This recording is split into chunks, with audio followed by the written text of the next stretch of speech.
All right, hi, it's Johnny. Thank you for watching. So today I'm going to react to I'm Going to Tell You a Secret. This is the documentary about the Reinvention tour.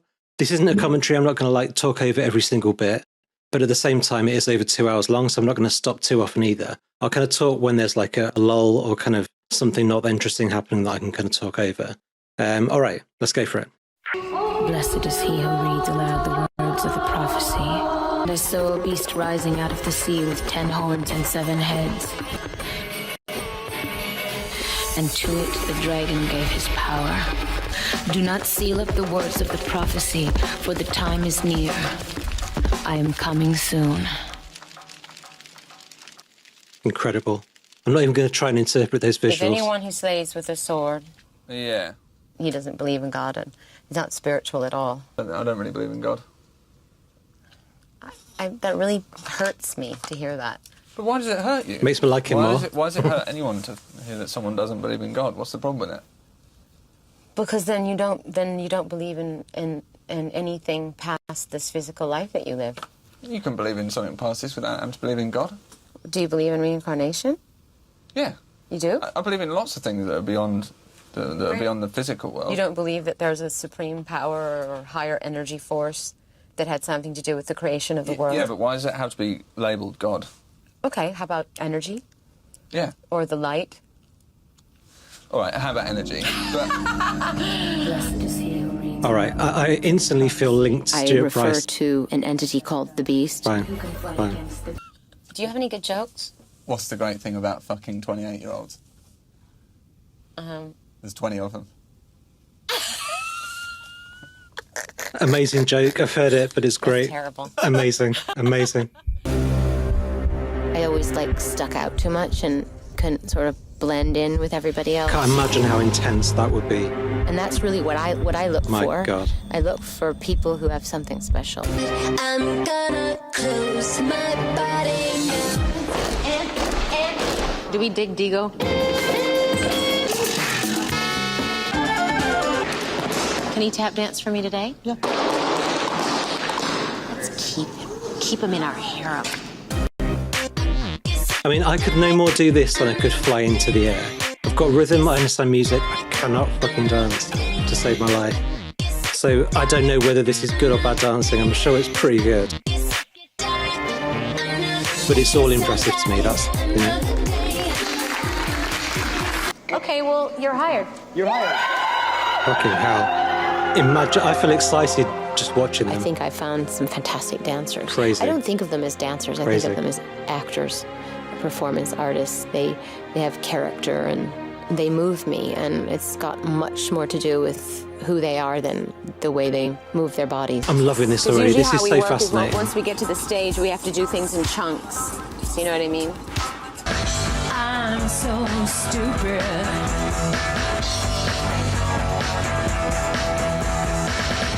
Everybody's looking for something. Everybody's stupid. Slut box in a nun's outfit. Can you just do me a favor? Don't stick your leg up on the TV like that, because it hikes your thing up and you can see your shorts. We want people to think you're a real nun. Good luck with that one. See, Paul's looks real, his beard. But they're not distracted by anything, and they don't look at women. Okay, it's gonna be rough for you guys. Look at women. Nope. I said, oh God, thousands of people are going to be here, and I hope I'm not going to be nervous. He said, you won't be nervous. They're not thousands of people. They're thousands of lights. Just have to think of them like that. Light That's how I think about you guys. is fearlessness.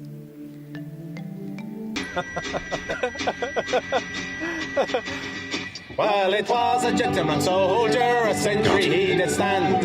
He saluted a fair maid by the waving of his hand. I have a nervous stomach. Great show. Let's do it. I feel nervous for them, I can't imagine the tension and just the adrenaline of this. What's the difference between a pop star and a terrorist? Pop star and terrorist. You can negotiate with a terrorist. Just want us all to go out there and take the people in the audience to another place and inspire them to be better versions of the people that they are already. I thank you all, each and every one of you, for being a part of this experience with me. I feel so grateful. I feel so excited. I feel so honored. Let's go out there and have the best time ever tonight. Be safe, and let's shine like the brightest lights. Amen. I love how she's doing that pre-show prayer that she did before. Like I assume that she does it every tour, but I last saw it in Truth or Dare, I guess.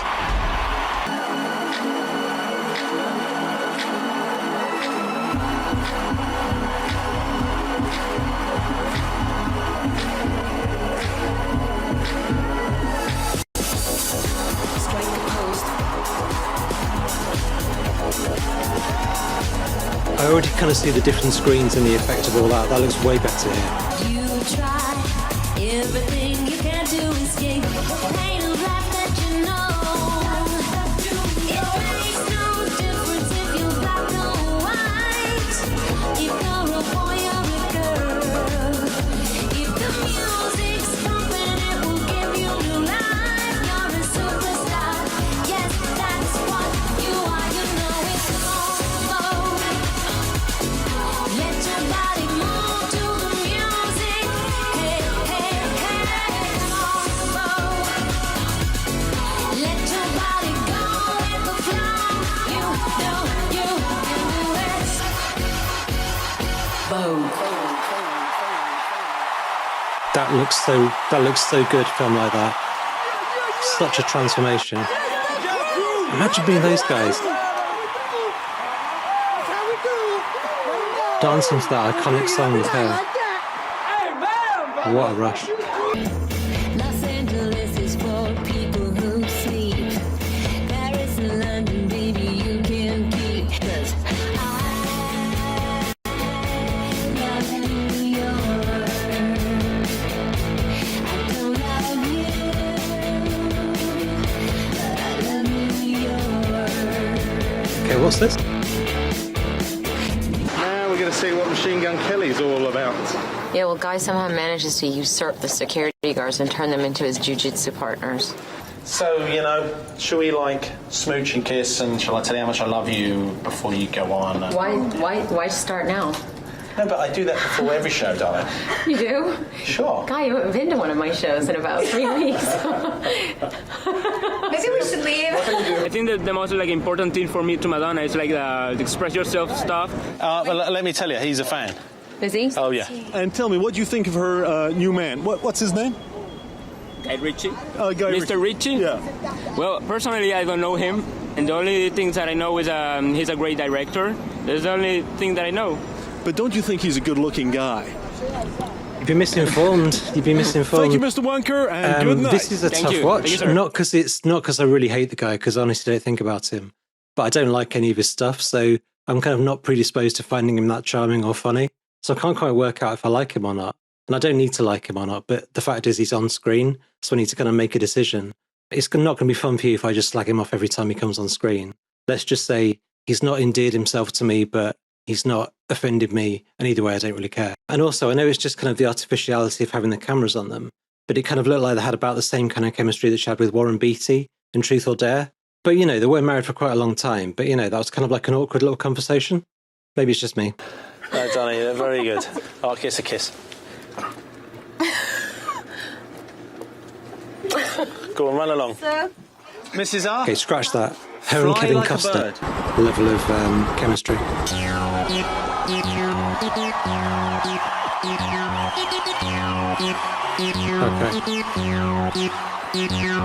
So I went into a bar, looking for sympathy, a little company. I tried to find a friend. It's more easily said, it's always been the same. This type of modern life, is it for me? This type of modern life, is it for me? I'm drinking a latte, I get a double shot. It goes up through my body and you know I'm satisfied. I drop my Mini Cooper and I'm feeling super duper. You can tell me I'm a trooper and you know I'm satisfied. I do yoga and Pilates and the room is full of hotties, so I'm checking out the bodies and you know I'm satisfied. I'm digging on the isotope, this metaphysics shit is dope, and if all this can give me hope, you know I'm satisfied. I got a lawyer and This a is manager, awesome. an agent and a chef, 3 nannies and an assistant and a driver and a jet, a trainer and a butler and a bodyguard of 5.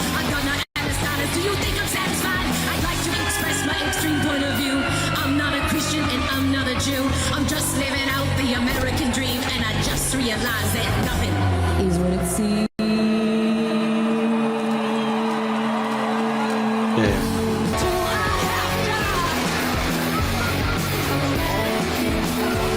Okay.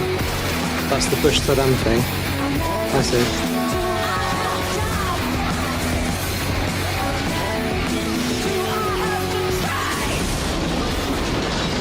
Awesome. That's so full on, intercutting that with the music video. You almost kind of think that some of the stuff is happening on the stage, and then you realise it's on the catwalk in the music video. Yeah, the Bush and Saddam thing at the end. Intense performance and great editing. Is Jonas Ackerlund, or Jonas Ackerlund, I don't know how to say his name, but he's the guy that directed and I think edited this as well. And geez, she stuck her neck out there for me tonight. I thought, well, that's a crazy thing to do, man. Michael, I know you're out there tonight, and I just wanted to publicly thank you for sticking your neck out, for going against the establishment, for giving us all hope. I saw Michael in the audience. That's nice. I was looking for him. I sent a team out. I decided not to point them out when I got booed. Like 10 people booed me when I said something. Oh, did you? Yeah, right Really? near the front. I didn't hear the booze. It's weird to remember that he was actually quite a divisive figure. Like, he was great at the start. He had that Roger and Me documentary, and then the one about Columbine. That was great. Columbine, whatever. And then he got, what was it, Fahrenheit 9/11? That was around this kind of time, obviously after 2001. I think he got booed at the Oscars, didn't he? So for her to like call him out and say like, this is a guy, I respect him, you know, give him her blessing is very nice. That's very nice. I kind of find him a bit irritating now. So when he turned up, I was a bit like, oh, fucking hell, Michael Moore. Actually, he was pretty good at the time, and I think his heart's in the right place. There you go. That's my opinion on Michael Moore. She should keep politics out of it. I thought I was coming to a music show. I didn't know I was coming to a political democratic convention. It's foolish for anyone to think that at any time that, you know, they're being looked after or that their government is protecting them and taking care of them. It's not enough just to wake people up. You've got to wake people up and give them a direction. You've got to wake people up and give them tools about how to deal with life. You've got to wake people up and give them solutions. Otherwise, they're going to fall back asleep again. You've got to give them banging tunes as well, and if you're a comedian, you've got to give them laughs. Like, you can't just tell people the truth about politics and think that'll do it. So, as long as the music's still good, it's all good. Where are we now? Oh, okay. She was an achiever. She was.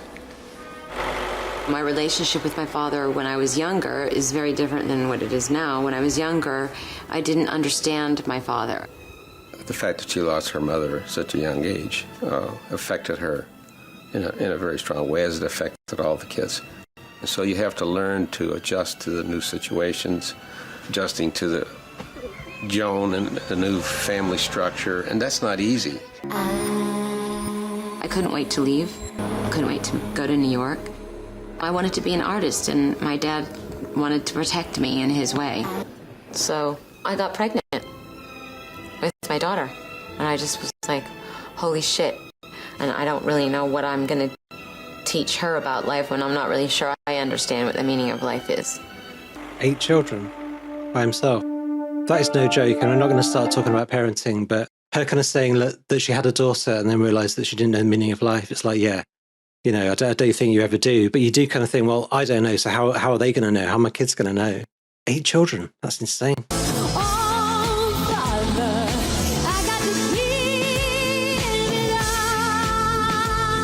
That's lovely. Lovely to see.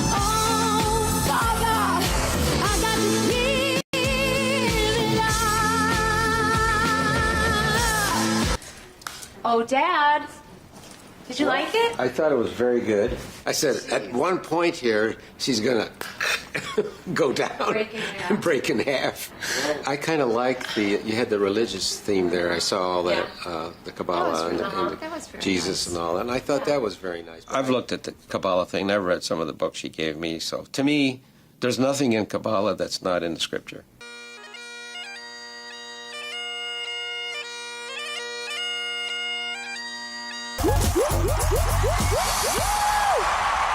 Okay, let's all say a prayer tonight so we can get through this show. I mean, this is, I speak for everybody, I think. I I don't want to react to all the Japanese businessmen playing with their Blackberries during my songs. Or people leaving every time I sing a ballad to get hot dogs. Is Vegas notoriously bad for gigs? It's okay, I'm not upset. I can imagine. Keep on singing. I'm not...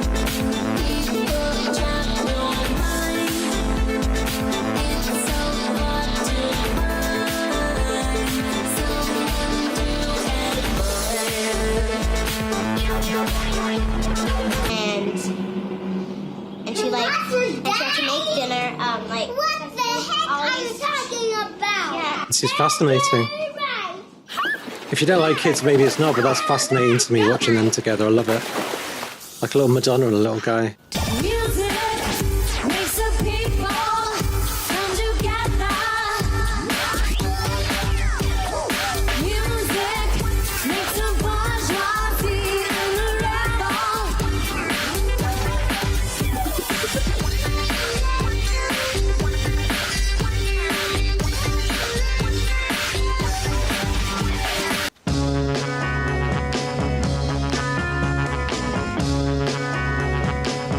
This is my first drink in 20 weeks.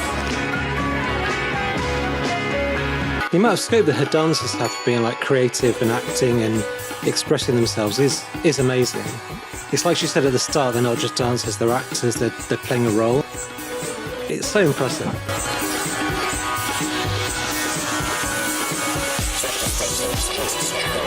And the fact that she gives up the stage for big chunks of time to them. I know it's because she's doing changes backstage and all that, but still, it's good. A lot of stress can develop in this room, or it can go very smoothly if everything's prepared. That must be the most intense bit of that funny thing. thing is that people think that the show is on the stage because that's where all the audience is, but the show is really in the quick change. 1, 2, 3, 4. It never quite occurred to me that while all that's going on, she's still listening to what's going on stage, and probably like other people talking on the monitors as well.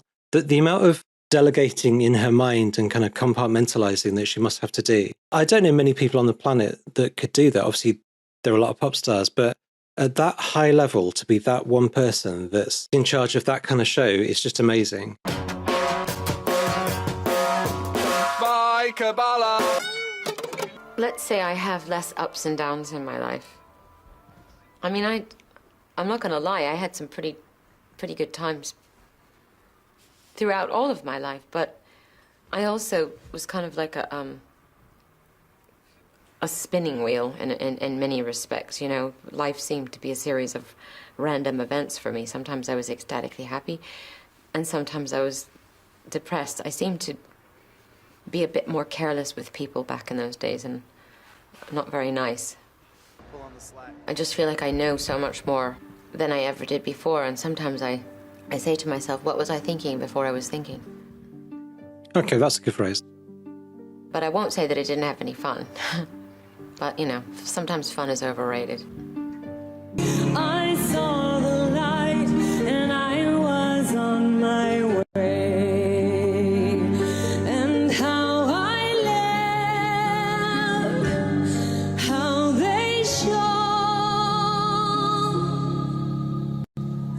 But how soon Wow, great singing. the lights were gone. So emotional as well, but great, like full voice. That's great. Should we call Guy? It was really good. The best Let's show not. yet. Mm-hmm. It was great. Anyway, it's very quiet in your pub. You're the only ones in the pub? Okay. Is that a half an hour in the real world, or is that a half an hour in your world? Guy! Pub's closed at 11. They opened the pub for Guy, and that's why he didn't come to the show, not because he's such a bad liar. Why do boys even try to lie? And he's actually a man. He's not a boy. He's like a fully grown man. He's a prick. He's a prick. Sons and daughters Is this the one where it absolutely pisses it down?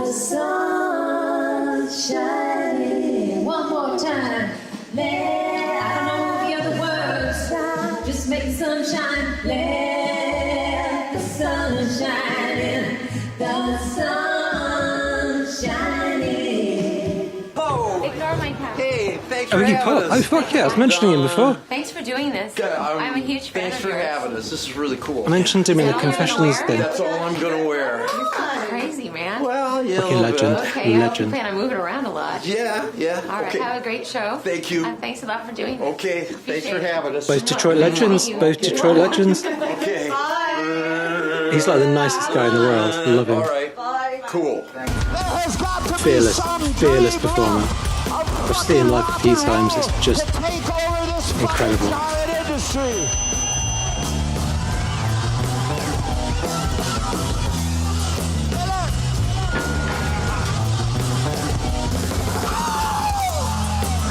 I love the Shadow support act. He's got no hits. He's got like one hit and I don't think he plays it. No way. Did it proper? Some of you were there, weren't you?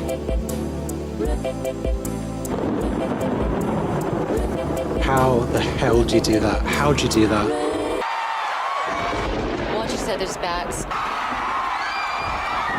Tap into your sixth sense. Take care of one another and take care of yourself. Like slipping off of railings and sliding on the floor and jumping into puddles. Insanity. I was constantly worried for the dancers, so I was kind of traumatized through the whole show. Intense, extreme.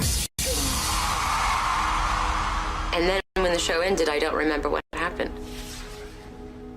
I don't actually remember singing a song or doing a dance step. Well, I finally made it to a pub. Only it's not in Ireland, it's in London. And the reason I never made it to a pub in Ireland is because my husband ditched me at the castle we were staying at. And when I came out of the bathroom, he was gone. We had a huge fight when he got home, and I didn't speak to him for 24 hours. But I moved on. You can do better. You can do so much better.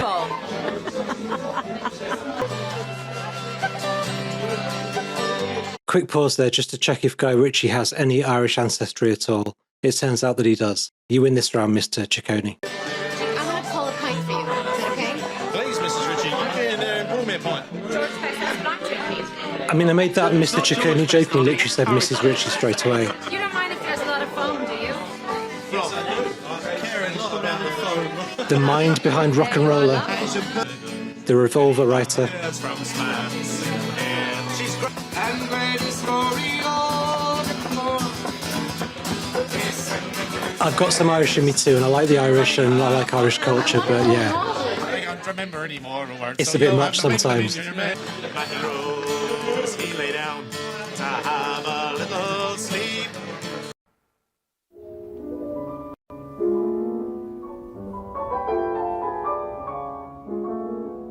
Mom, do you think we can go in I'd love to get lost in a hotel room, wouldn't you? Did you see my bedroom? It's the best bedroom ever. It's actually not that fancy. It's kind of... Oh, please. It's kind of a decadent... It's kind of like a mediocre hotel posing as a decadent hotel. Because who's the queen, Rocco? Love it, I love it. Yeah. I love how along with the Kabbalah stuff and all that, she's still quite judgmental about Cocktail Beck's house. not great hotel She's rooms. a concert pianist. They got quite serious. And it was good for them to see passion and expression, but coming from a completely different sensibility.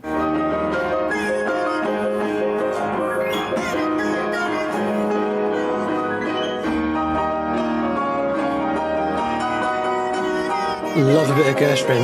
Love a bit of Gershwin.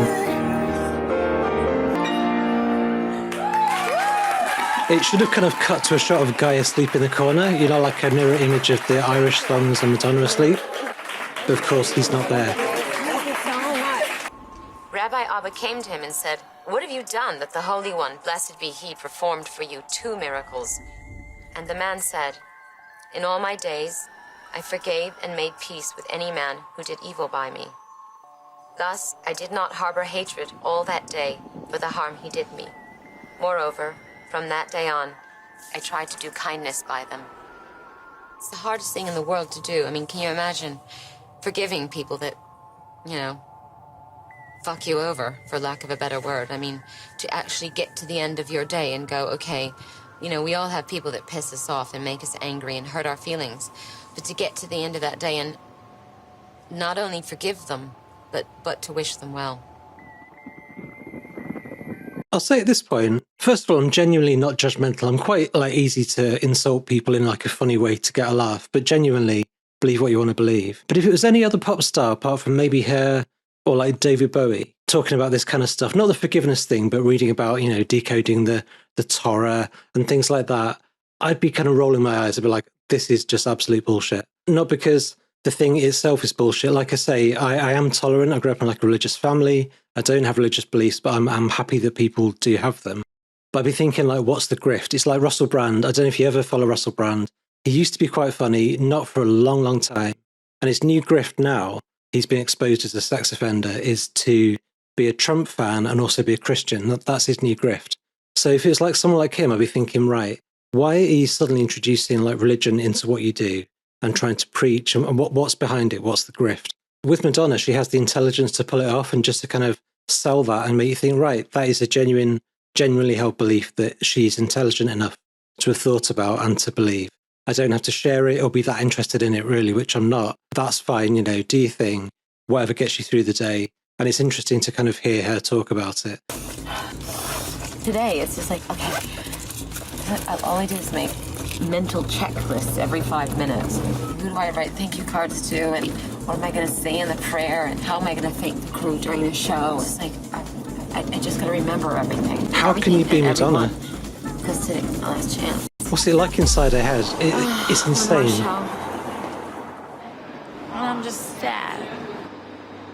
It seems like the kind of pressure that she was under, it was noticeable in the Truth or Dare thing on the Blonde Ambition tour, is just the same here. There's less, obviously, outside pressure from other celebrities, and there's less she's less in, in that burning white hot crucible of celebrity that she's probably in 1990, 91. It's still crazy though. It's still too much. It's still the same amount of dancers, things to think about, everyone to take care of, and she's still doing it all, and she's got kids and a big fucking man baby called Guy Ritchie. Sorry, I couldn't resist. Right, let's keep going. Hi. I have a present for you. What? It's a guitar. Oh, wait. And I wanted to I just got chills. for everything. Thank you so much. You're so welcome. Oh my God, are you serious? But you gotta promise me one thing. You can write some good fucking music on Yeah, it. don't be mediocre, yeah? And do something good with your life. Be good. I think you're off to a good start. Wow. Okay? I have to get out of here before I cry. Okay, yeah, get out of here before I Me cry. too. That's crazy. Thank you. Sure. Today is the last show. Her relationship with the course. dancers, I know you've said this in the comments and I've said this already, it's so caring, it's so nurturing. I mean, it kind of was back on the Truth or Dare documentary and in that time as well, from what you could see in that doc, but it's never left her, that they're like her children. Donna, thank you for doing it again. You've been with me the longest. And Saida, how many years did we talk about working together? I'm sorry I didn't get to hang out with you guys as much as I wanted to, but I have another family. And one day you'll know the pull of work and family and the struggle to keep it all balanced.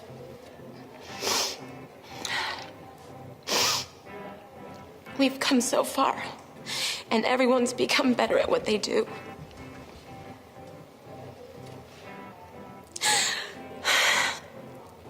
You're better musicians, and you're better dancers, and you're better singers, and you're better performers.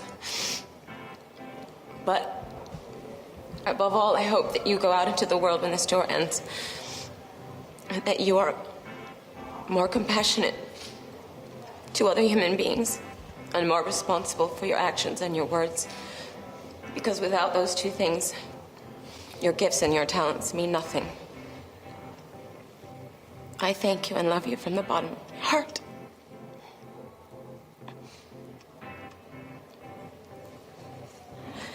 I love you too. God damn.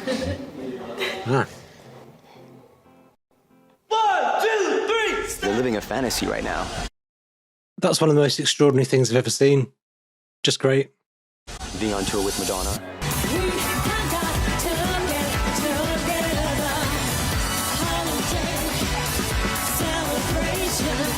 Come together in every nation. Sweet Monday. Sweet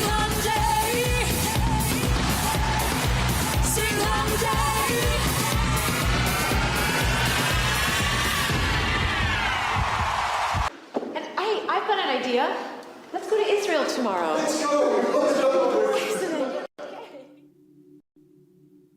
Out of the Okay, I frying have pan a into the huge ego and fire. I need to do something about it. Okay.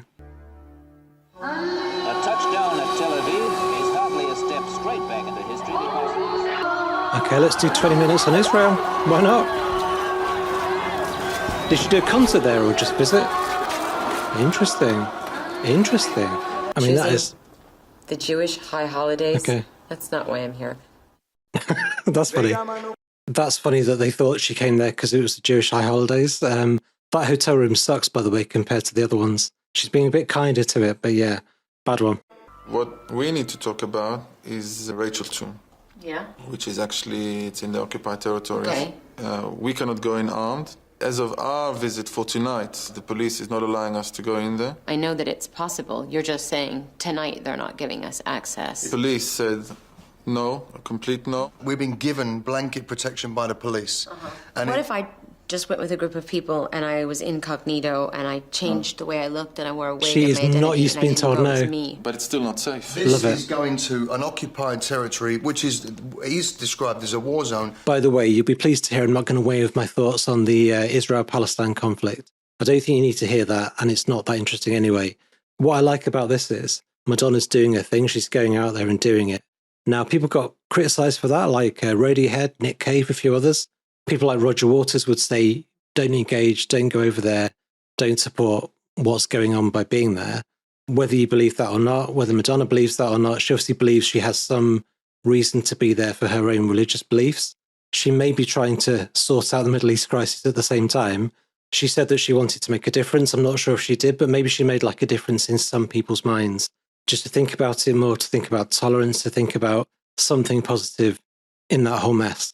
Respect to Madonna. We'll go on Con Street, Yamina and Jabotinsky, I'll take a ride, that's it. Okay. Let's get arranged. People know that she's here. It would be easier for them if I was an Arab terrorist. She looks like she's straight out the Borderline video or something, which I have seen. There is not a lot of places in the world that World War III can start. This is one of them. Fuck yeah. I mean, I'm laughing. This is no joke whatsoever. No.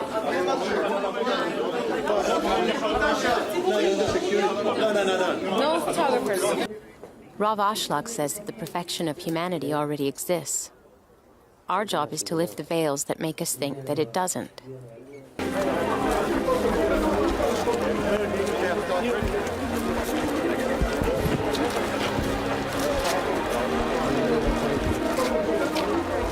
At this point, I do kind of want to see a guy like hit a photographer in the face. Like, make yourself useful, guy.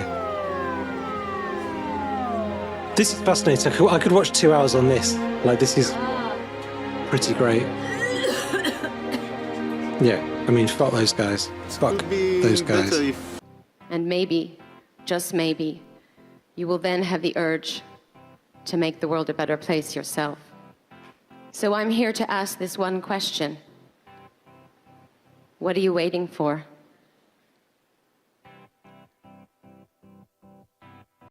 Wow.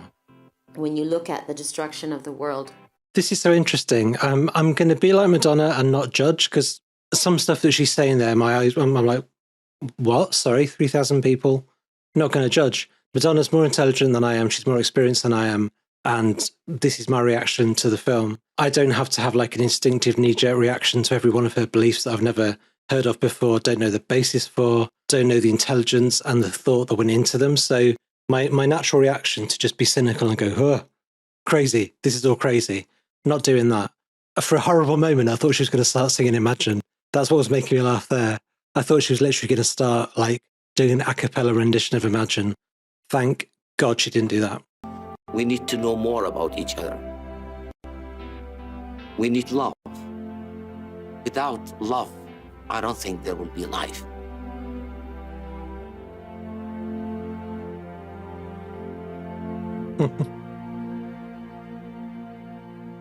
Yeah. Now do you understand my secret? All right, guys, day 3 of recording this. Sorry. So I finished it last night. Didn't have time to finish off like talking about it very much. So I thought I'd save that for today. I have been thinking about it all day. It's one of those documentaries that's kind of It's almost overwhelming on the first viewing because there's so much going on. So you've got the concert stuff, you've got the backstage stuff with the dancers and the crew and all that. You've got this this kind of Israel Kabbalah bit at the end, Kabbalah. I don't really know how you say it. I've forgotten how she said it in the film. Probably Kabbalah. I'm just going to say that. So you've got that kind of tacked on at the end. And I bet people that weren't into Madonna or were kind of looking to take her down would think that's a bit cynical. Like, you know, you've suckered us in with your hour and a half about your tour and your great songs and all that. And now you're trying to push Kabbalah on us. But I don't think of it that way. So to deal with that first, my natural instinct when stuff's happening is to think what I think and kind of just say it. And it occurred to me that my views on her religious beliefs aren't important at all. And my views on the Israel-Palestine conflict aren't really what you subscribe for. So my reaction is about that as a documentary, as a story of Madonna's life at that time. And for that, I think it's fantastic. I don't have to agree with what she did or not. I don't have to even have an opinion on that. She is obviously intelligent. She's thought it through. She's kind of, her intentions are good. That's kind of what I was thinking the whole time. Her intentions are completely pure. I think it's partly based in her spiritual beliefs. I think it's about having a family as well and seeing things through a child's point of view. I thought that bit was absolutely fascinating. The kind of media circus that surrounded her there, that just follows her everywhere she goes. But even like inside that tomb, I don't know much about that tomb. I'm sorry. I assume it's very important. But like trying to follow her in there. Guy Ritchie's there too. The one part of the film, Guy Ritchie didn't come off looking like a cock, in my opinion. Now that's just kind of him in like a more serious role. And it kind of shows that you can do anything with editing. So you can present him as a bit of a chancer, a bit of like a comedy character, or kind of quite a serious protective guy. Either way, a documentary is just like a version of the truth. It's how you edit it. It's how you film it. It's what you include. It's what you leave out. That's all really obvious, but for me, the heart of the film was the way that she treats her dancers, her staff, everyone around her, her family as well.